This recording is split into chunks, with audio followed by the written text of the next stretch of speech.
যে জুলাই আগস্টের সংগ্রামে আপনারা জানেন জাতীয়তাবাদী শ্রমিক দলেরই 101 জন রাজপথে রক্ত দিয়েছেন, শহীদ হয়েছেন। সুতরাং উন্নয়নের উৎপাদনের তাদের গ্রাম যেমন লড়াই সংগ্রামে তাদের অবদান কোন অংশে কম নয়। জাতীয়তাবাদী শ্রমিক দলের আমাদের নিবেদিত কর্মী এই নরসিংদীতে শহীদ হয়েছেন আমাদের শহীদ জাহাঙ্গীর, শ্রমিক দলের নেতা, আমাদের বেলাবরের শ্রমিক দলের নেতা শহীদ হয়েছেন ঢাকাতে। সুতরাং নরসিংদী জেলার 2 জন শ্রমিক দলের নেতা আমাদের শহীদ হয়েছেন, যারা লিস্টেড শ্রমিক দলের নেতা, এরা কোনো করে না, আওলাদ করে কোনো নাম নাই, যারা সংগঠন করে, যাদের সংগঠনের পদবি আছে, তারা শহীদ হয়েছে। সুতরাং এটা শুধু এই জন্যই বলি যে এই সংগঠন শুধুমাত্র শ্রমিক শ্রেণীর লড়াইয়ের মধ্য দিয়ে যারা শ্রমিকদের ভালোবাসা অর্জন করতে পেরেছেন তারা বুঝবেন যে এই শ্রমিক দলের রাজনীতি কত মধুর, কত সুন্দর, কত বাস্তবতা।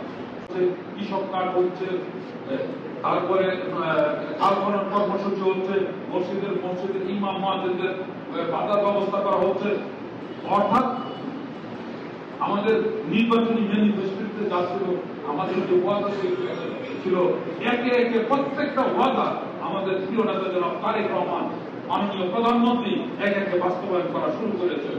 আমি গত কয়েকদিন আগে একটা মিটিংয়ে বলেছিলাম যে আমাদের এটা নিয়েও ভাবা উচিত যাতে মেহনতি মানুষ, যারা রিক্সার শ্রমিক, যারা বাসের শ্রমিক, যারা আপনার গার্মেন্টসের শ্রমিক, তাদের জন্য যাতে রেশনিং প্রথাটা চালু হয়, তাহলে আমার মনে হয় এইখানে শ্রমিকদের অংশগ্রহণটা যদি থাকে তাহলে বাংলাদেশ জাতীয়তাবাদী দলকে আর পিছনের দিকে তাকাতে হবে না।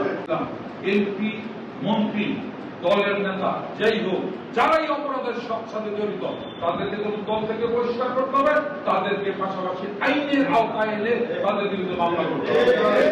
আমি দ্বিতীয় প্রস্তাব রেখেছিলাম বন্ধুরা, এভাবে সরকারের প্রজাতন্ত্রের যত কর্মকর্তা কর্মচারী আছে, যারা এই দুর্নীতির সাথে জড়িত থাকবে, যারা এই ঘুষ বাণিজ্যের সাথে জড়িত থাকবে, লুটপাটের সাথে জড়িত থাকবে, তাদেরকে সরকারি চাকরি থেকে ইস্তফা দিয়ে তাদেরকেও আইনের আওতায় আনতে হবে। এই কথাগুলি আমি ওইখানে বলেছি। আমি আবার পরিষ্কার ভাবে আরো কিছু কথা বলেছি যে আমরা সব, আমি পরিষ্কার বলেছি যে ত্যাগ স্বীকার করেছে সারা বাংলাদেশের বিএনপি মানে সকল রাজনৈতিক দল হাসিনার বিরুদ্ধে লড়াই সংগ্রাম করতে গিয়ে আমাদের অনেকে আমরা নিঃস্ব হয়ে গেছে। এই নিঃস্বতা, এই অপরিকল্পনীয় এই ক্ষতি সমাধান রাষ্ট্র বা দল কোন অবস্থাতে দিতে পারে না। কঠিন ঘটনা, 5% মানুষরা আপনি সুযোগ সুবিধা দিতে পারবেন, কিন্তু যে ক্ষতি হয়েছে এই ক্ষতি পূরণ করার নয়, এই ক্ষতি রাষ্ট্র বা দল দিতে পারে না।